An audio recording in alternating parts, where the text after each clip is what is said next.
રાજકોટની ગોંડલની શાળામાં ફી વધારો કરવામાં આવ્યો છે। સેન્ટ મેરી સ્કૂલે ફી વધારતા વાલીઓમાં રોષ જોવા મળ્યો।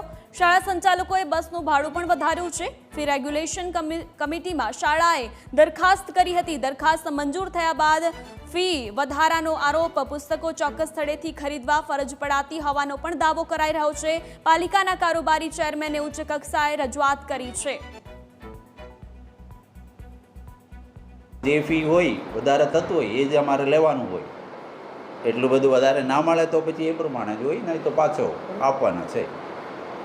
પણ અમુક જ ફી ભરેલા છે અને જે કંઈ હાફ યરલી જે ભર્યા હોય તો એનો વધારો જે પ્રમાણે મંજૂર ના થાય તો એને સમાવેશ કરી જે મંજૂર કરતા હોય એટલું જ અમારે ઉઘરાવવાનું હોય છે। 2 વર્ષથી આપણે આમ બસનું છે ઘણો બધો ખર્ચ થાય છે, પણ આપણે ખાલી મને લાગે 50 રૂપિયા જ વધારે હતા ગયા વર્ષે કે એનું પહેલે પણ।